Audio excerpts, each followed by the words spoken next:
Hi hello friends, ಎಲ್ರಿಗೂ ನಮಸ್ಕಾರ. Deepa easy home ರೆಸಿಪಿಗೆ ತಮ್ಮೆಲ್ಲರಿಗೂ ಸ್ವಾಗತ. ನಾನಿವತ್ತು ತುಂಬಾ ಕ್ರಿಸ್ಪಿಯಾದ ಒಂದು ಟೀ ಟೈಮ್ ಸ್ನ್ಯಾಕ್ಸ್ ರೆಸಿಪಿನ ಶೇರ್ ಮಾಡ್ತಾ ಇದ್ದೀನಿ. ನಿಮಗೆ ಬೋಂಡಾ ಬಜ್ಜಿ ತಿಂದು ಬೇಜಾರಾಗಿದ್ದರೆ ಈ ರೀತಿ ಸ್ನ್ಯಾಕ್ಸ್ನ ಖಂಡಿತ ಒಂದ್ಸಲ ಟ್ರೈ ಮಾಡಿ. ತುಂಬಾ ರುಚಿಯಾಗಿರುತ್ತೆ. ಬನ್ನಿ ಮಾಡೋದು ಹೇಗೆ ಅಂತ ಒಂದ್ಸಲ ನೋಡ್ಕೊಂಬರೋಣ. ನಾನಿಲ್ಲಿ ಒಂದು ಬೌಲ್ನಲ್ಲಿ ಈ ಕಪ್ನಿಂದ 1 ಕಪ್ ಆಗುವಷ್ಟು ಗಟ್ಟಿ ಅವಲಕ್ಕಿಯನ್ನು ಹಾಕೊತಾ ಇದ್ದೀನಿ. ಈಗ ಇದರಲ್ಲಿ ನೀರು ಹಾಕಿ 1-2 ಸಲ ಚೆನ್ನಾಗಿ ವಾಶ್ ಮಾಡ್ಕೊಳ್ಳೋಣ.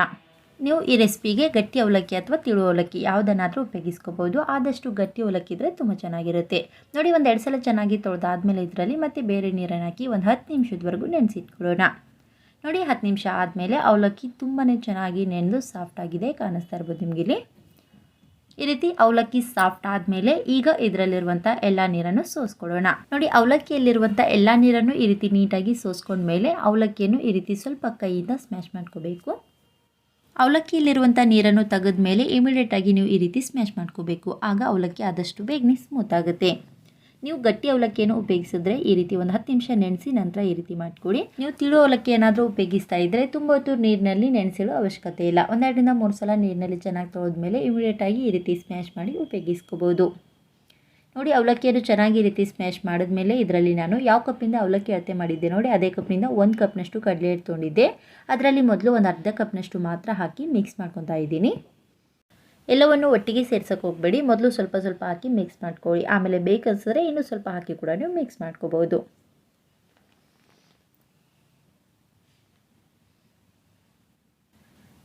ಅವಲಕ್ಕಿ ಕೂಡ ನೆನೆದಿರೋದ್ರಿಂದ ಕಡಲೆ ಹಿಟ್ಟು ಜಾಸ್ತಿ ಏನು ಬೇಕಾಗೋದಿಲ್ಲ. ನೋಡಿ, ಚೆನ್ನಾಗಿ ಮಿಕ್ಸ್ ಆಗಿದೆ. ಮತ್ತು ಇದಕ್ಕೆ ಕಡಲೆ ಹಿಟ್ಟೇನು ಬೇಕನ್ನಿಸ್ತಾ ಇಲ್ಲ. ಹಾಗಾಗಿ ನಾನಿಲ್ಲಿ ಕಡಲೆ ಹಿಟ್ಟು ಸೇರಿಸ್ಕೊಂಡಿಲ್ಲ. 1 ಕಪ್ ಅವಲಕ್ಕಿಗೆ ಅರ್ಧ ಕಪ್ನಷ್ಟು ಮಾತ್ರ ಕಡಲೆ ಹಿಟ್ಟನ್ನು ಹಾಕಿ ಮಿಕ್ಸ್ ಮಾಡ್ಕೊಂಡಿದ್ದೀನಿ. ಚೆನ್ನಾಗಿ ಮಿಕ್ಸ್ ಮಾಡಿದ್ಮೇಲೆ ಒಂದು ಹಸಿ ಮೆಣಸಿನ್ಕಾಯನ್ನು ಈ ರೀತಿ ಚಿಕ್ಕ ಚಿಕ್ಕದಾಗಿ ಕಟ್ ಮಾಡಿ ಹಾಕೊತಾ ಇದ್ದೀನಿ. ನಿಮ್ಮ ಖಾರಕ್ಕೆ ಎಷ್ಟು ಬೇಕೋ ಅಷ್ಟು ನೋಡಿಕೊಂಡು ಹಾಕ್ಕೊಳ್ಳಿ. ಆಮೇಲೆ ಒಂದು ಅರ್ಧ ಇಂಚಿನಷ್ಟು ಶುಂಠಿಯನ್ನು ಈ ರೀತಿ ತುರಿದು ಹಾಕೊತಾ ಇದ್ದೀನಿ. ಆಮೇಲೆ 1 ಸ್ಪೂನ್ನಷ್ಟು ಜೀರಿಗೆ, 1 ಸ್ಪೂನ್ನಷ್ಟು ಅಜ್ವೈನ್ ಅಥವಾ ಓಂಕಾಳನ್ನು ಈ ರೀತಿ ಕೈಯಲ್ಲಿ ತಿಕ್ಕಿ ಹಾಕೊತಾ ಇದ್ದೀನಿ. ಈ ರೀತಿ ಕೈಯಲ್ಲಿ ತಿಕ್ಕಿ ಹಾಕ್ಕೊಂಡ್ರೆ ಸ್ಮೆಲ್ಲು ಮತ್ತು ಟೇಸ್ಟು ತುಂಬಾ ಚೆನ್ನಾಗಿರುತ್ತೆ. ಆಮೇಲೆ 1 ಕಪ್ನಷ್ಟು ಚಿಕ್ಕ ಚಿಕ್ಕದಾಗಿ ಕಟ್ ಮಾಡುವಂಥ ಈರುಳ್ಳಿಯನ್ನು ಹಾಕೊತಾ ಇದ್ದೀನಿ. ಖಾರಕ್ಕೆ 1 ಸ್ಪೂನಷ್ಟು ಅಚ್ಚ ಖಾರದ ಪುಡಿ ಹಾಕೊತಾ ಇದ್ದೀನಿ. ಹಸಿಮೆಣಸಿನ್ಕಾಯಿ ಕೂಡ ಹಾಕಿರೋದ್ರಿಂದ 1 ಸ್ಪೂನಷ್ಟು ಹಾಕ್ಕೊಂಡಿದ್ದೀನಿ. ನಿಮಗೆ ಖಾರ ಇನ್ನೂ ಸ್ವಲ್ಪ ಬೇಕನ್ಸಿದ್ರೆ ಇನ್ನೂ ಸ್ವಲ್ಪ ಕೂಡ ಹಾಕೋಬೋದು. ಆಮೇಲೆ ರುಚಿಗೆ ತಕ್ಕಷ್ಟು ಉಪ್ಪು ಮತ್ತು ಸ್ವಲ್ಪ ಕಟ್ ಮಾಡುವಂಥ ಕೊತ್ತಂಬರಿ ಸೊಪ್ಪನ್ನು ಹಾಕಿ ಎಲ್ಲವನ್ನು ಚೆನ್ನಾಗಿ ಮಿಕ್ಸ್ ಮಾಡ್ಕೊಳ್ಳೋಣ. ನೆನಪಿರಲಿ, ಈ ರೀತಿ ಮಿಕ್ಸ್ ಮಾಡ್ಕೋಬೇಕಾದ್ರೆ ಇದರಲ್ಲಿ ಯಾವುದೇ ಕಾರಣಕ್ಕೂ ನೀರು ಸೇರಿಸ್ಕೋಬೇಡಿ, ಹಾಗೆ ಮಿಕ್ಸ್ ಮಾಡ್ಕೊಳ್ಳಿ. ಯಾಕೆಂದರೆ ಮುಂಚೆ ಅವಲಕ್ಕಿಯನ್ನು ನೀರಿನಲ್ಲಿ ನೆನೆಸಿರೋದ್ರಿಂದ ಮತ್ತು ಈರುಳ್ಳಿ ಹಾಕಿರೋದ್ರಿಂದ ಅದರಲ್ಲಿ ನೀರಿನಂಶ ಬಿಡುತ್ತೆ. ಹಾಗಾಗಿ ನೀರು ಸೇರಿಸೋ ಅವಶ್ಯಕತೆಯೇ ಇಲ್ಲ.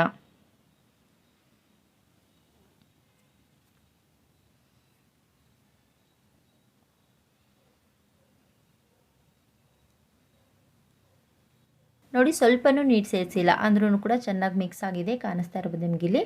ಈ ರೀತಿ ಚೆನ್ನಾಗಿ ಮಿಕ್ಸ್ ಮಾಡಿದ್ಮೇಲೆ ಇದನ್ನು ನೆನೆಸಿಡೋ ಅವಶ್ಯಕತೆ ಏನಿಲ್ಲ, ಇಮಿಡಿಯೇಟಾಗಿ ನೀವು ಮಾಡ್ಕೋಬೋದು. ಈ ವಡೆ ಮಾಡೋಕ್ಕಿಂತ ಮುಂಚೆ ಇದಕ್ಕೆ ಸೂಪರ್ ಕಾಂಬಿನೇಷನ್ ಆಗಿ ಒಂದು ಕೊತ್ತಂಬರಿ ಚಟ್ನಿನ ಮಾಡೋದು ಹೇಗೆ ಅಂತ ನೋಡ್ಕೊಳ್ಳೋಣ. ಮೊದಲು ಮಿಕ್ಸಿ ಜಾರ್ನಲ್ಲಿ ನಾನು ಫ್ರೆಶ್ ಆಗಿರುವಂಥ ಕೊತ್ತಂಬರಿ ಸೊಪ್ಪನ್ನು 1 ಹಿಡಿಯಷ್ಟು ಹಾಕೊತಾ ಇದ್ದೀನಿ. ಆಮೇಲೆ ಒಂದು ಸ್ವಲ್ಪ ಪುದೀನ ಎಲೆನ ಕೂಡ ಹಾಕೊತಾ ಇದ್ದೀನಿ. ಆಮೇಲೆ ಖಾರಕ್ಕೆ 1-2 ಹಸಿ ಮೆಣಸಿನ್ಕಾಯನ್ನು ಹಾಕೊತಾ ಇದ್ದೀನಿ. ನಿಮ್ಮ ಖಾರಕ್ಕೆ ಇನ್ನೂ ಸ್ವಲ್ಪ ಬೇಕನ್ಸಿದ್ರೆ ಇನ್ನೂ 1-2 ಕೂಡ ಸೇರಿಸ್ಕೋಬೋದು. ಆಮೇಲೆ 3 ಎಸಳು ಬೆಳ್ಳುಳ್ಳಿ, ಒಂದು ಅರ್ಧ ಇಂಚಿನಷ್ಟು ಶುಂಠಿಯನ್ನು ಕಟ್ ಮಾಡಿ ಹಾಕೊತಾ ಇದ್ದೀನಿ. ಆಮೇಲೆ ಒಂದು ಅರ್ಧ ಕಪ್ನಷ್ಟು ಹುರ್ಗಡ್ಲೆ ಅಥವಾ ಪುಟಾಣಿಯನ್ನು ಕೂಡ ಹಾಕೋತಾ ಇದ್ದೀನಿ. ಹುರ್ಗಡ್ಲೆ ಹಾಕೊಳ್ಳೋದ್ರಿಂದ ಚಟ್ನಿ ಸ್ವಲ್ಪ ಗಟ್ಟಿ ಬರುತ್ತೆ ಮತ್ತು ಟೇಸ್ಟು ಕೂಡ ತುಂಬಾ ಚೆನ್ನಾಗಿರುತ್ತೆ. ಹಾಗಾಗಿ ಸ್ಕಿಪ್ ಮಾಡೋಕ್ಕೆ ಹೋಗಬೇಡಿ, ಸ್ವಲ್ಪ ಹಾಕ್ಕೊಳ್ಳಿ. ಆಮೇಲೆ ಇದರಲ್ಲಿ ಸ್ಪೈಸಸ್ ಪೌಡ್ರನ್ನು ಹಾಕ್ಕೊಳ್ಳೋಣ. ಮೊದಲನೇದಾಗಿ 1 ಸ್ಪೂನಷ್ಟು ಜೀರಿಗೆ ಪೌಡರ್ ಹಾಕೊತಾ ಇದ್ದೀನಿ. ಆಮೇಲೆ 1 ಸ್ಪೂನಷ್ಟು ಚಾಟ್ ಮಸಾಲ ಪೌಡ್ರನ್ನು ಹಾಕೊತಾ ಇದ್ದೀನಿ. ಆಮೇಲೆ ರುಚಿಗೆ ತಕ್ಕಷ್ಟು ಉಪ್ಪು ಮತ್ತು ಒಂದು ಅರ್ಧದಷ್ಟು ನಿಂಬೆಹಣ್ಣಿನ ರಸ ಹಾಕೊತಾ ಇದ್ದೀನಿ. ನಿಮಗೆ ಹುಳಿ ಇನ್ನೂ ಸ್ವಲ್ಪ ಬೇಕನ್ಸಿದ್ರೆ ಇನ್ನೂ ಸ್ವಲ್ಪ ಕೂಡ ಸೇರಿಸ್ಕೋಬೋದು. ಆಮೇಲೆ ರುಬ್ಲಿಕ್ಕೆ ಎಷ್ಟು ಬೇಕೋ ಅಷ್ಟು ನೀರನ್ನು ಹಾಕಿ ಸ್ಮೂತಾಗಿ ರುಬ್ಕೊಂಬರೋಣ. ಜೀರಿಗೆ ಪುಡಿ, ಚಾಟ್ ಮಸಾಲ ಮತ್ತು ನಿಂಬೆಹಣ್ಣಿನ ರಸ ಹಾಕಿರೋದ್ರಿಂದ ಚಟ್ನಿ ಟೇಸ್ಟು ತುಂಬಾ ಡಿಫ್ರೆಂಟ್ ಆಗಿರುತ್ತೆ. ನೋಡಿ, ತುಂಬಾ ಚೆನ್ನಾಗಿ ಕೊತ್ತಂಬರಿ ಚಟ್ನಿ ಈಗ ರೆಡಿಯಾಗಿದೆ. ಈಗ ಇದನ್ನು ಸೈಡಲ್ಲಿಟ್ಟು ವಡೆ ತಟ್ಟೋದು ಹೇಗೆ ಅಂತ ನೋಡ್ಕೊಳ್ಳೋಣ. ನಾನಿಲ್ಲಿ ವಡೆ ತಟ್ಟಲಿಕ್ಕೆ ಈ ರೀತಿ ಬಟರ್ ಪೇಪರ್ ತೊಗೊಂಡಿದ್ದೀನಿ. ನಿಮ್ಮ ಮನೆಯಲ್ಲಿ ಈ ರೀತಿ ಪೇಪರ್ ಇದ್ದರೆ ಇದ್ರ ಮೇಲೆ ಮಾಡ್ಕೊಳ್ಳಿ. ಇರಲಿಲ್ಲ ಅಂದರೆ ಎಣ್ಣೆ ಪಾಕೆಟ್ ಮೇಲೆ ಅಥವಾ ಯಾವುದಾದ್ರೂ ಪ್ಲಾಸ್ಟಿಕ್ ಪೇಪರ್ ಮೇಲೆ ಅಥವಾ ಬಾಳೆ ಎಲೆ ಮೇಲೂ ಕೂಡ ತಟ್ಕೋಬೋದು, ಚೆನ್ನಾಗಾಗುತ್ತೆ. ನೋಡಿ, ಈ ರೀತಿ ಚಿಕ್ಕದಾಗಿ ಕಟ್ ಮಾಡ್ಕೊಂಡಿದ್ದೀನಿ. ಆಮೇಲೆ ಇದರಲ್ಲಿನೇ 2 ಪೀಸ್ ಆಗಿ ಮಾಡ್ಕೊತಾ ಇದ್ದೀನಿ. ಈಗ ತಟ್ಟೋದು ಹೇಗೆ ಅಂತ ನೋಡ್ಕೊಳ್ಳೋಣ. ವಡೆ ತಟ್ಟೋಕ್ಕಿಂತ ಮುಂಚೆ ಕೈಗೆ ಮೊದಲು ಸ್ವಲ್ಪ ನೀರನ್ನು ಹಚ್ಕೊಂಡು ನಿಮಗೆ ಎಷ್ಟು ಬೇಕೋ ಅಷ್ಟು ಹಿಟ್ಟನ್ನು ತೊಗೊಂಡು ಈ ರೀತಿ ಉಂಡೆ ಮಾಡ್ಕೊಳ್ಳಿ. ವಡೆ ತಟ್ಟೋಕ್ಕಿಂತ ಮುಂಚೆ ಕೆಳಗಡೆ ಪೇಪರ್ಗೂ ಕೂಡ ಸ್ವಲ್ಪ ನೀರನ್ನು ಹಚ್ಚಿ ಆಮೇಲೆ ನೀವು ಮಾಡಿಟ್ಕೊಂಡಿರುವಂಥ ಉಂಡೆನ ಇಟ್ಟು ಈ ರೀತಿ ತಟ್ತಾ ಹೋಗಿ. ಮಧ್ಯಕ್ಕೆ ತಟ್ಕೋಬೇಕಾದ್ರೆ ಕೈಗೆ ನೀರನ್ನು ಹಚ್ಚಿ ತಟ್ಕೋಬೋದು. ಆಗ ಕೈಗೂ ಕೂಡ ಹಿಟ್ಟು ಎಲ್ಲೂ ಅಂಟ್ಕೊಳ್ಳೋದಿಲ್ಲ. ಆದಷ್ಟು ಈ ರೀತಿ ತಿಳುವಾಗಿರಬೇಕು, ಅಂದ್ರೇ ಟೇಸ್ಟು ಚೆನ್ನಾಗಿರುತ್ತೆ ಮತ್ತು ತುಂಬಾ ಕ್ರಿಸ್ಪಿ ಆಗುತ್ತೆ. ನೋಡಿ, ಈ ರೀತಿ ತಟ್ಟದ ಮೇಲೆ ಈಗ ಫ್ರೈ ಮಾಡೋದು ಹೇಗೆ ಅಂತ ನೋಡ್ಕೊಳ್ಳೋಣ. ಈ ಕಡೆ ಗ್ಯಾಸನ್ನು ಆನ್ ಮಾಡಿ ಒಂದು ಫ್ರೈ ಪ್ಯಾನ್ ಇಟ್ಟು ಅದರಲ್ಲಿ ಕರಿಯಲು ಎಣ್ಣೆಯನ್ನು ಹಾಕಿ ಬಿಸಿ ಮಾಡ್ಕೊತಾ ಇದ್ದೀನಿ. ಎಣ್ಣೆ ಚೆನ್ನಾಗಿ ಬಿಸಿ ಆದಮೇಲೆ ಮಾಡಿಟ್ಕೊಂಡಿರೋದನ್ನು ಹಾಕೋಬೇಕು.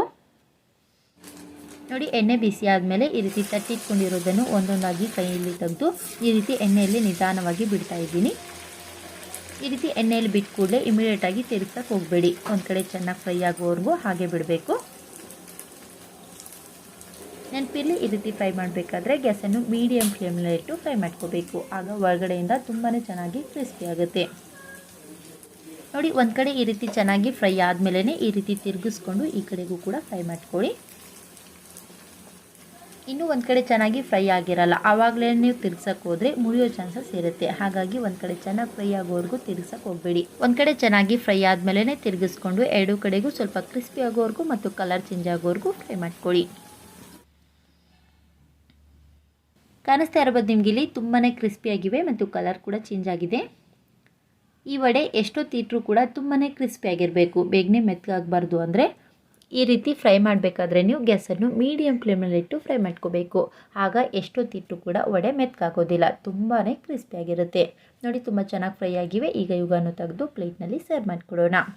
ನಾನಿವತ್ತು ಈ ವಡೆಗಳನ್ನು ತುಂಬಾ ಕಲರ್ಫುಲ್ಲಾದ ಮತ್ತು ರುಚಿಕರವಾದ ಕೊತ್ತಂಬರಿ ಚಟ್ನಿ ಜೊತೆ ಸರ್ವ್ ಮಾಡ್ಕೊತಾ ಇದ್ದೀನಿ.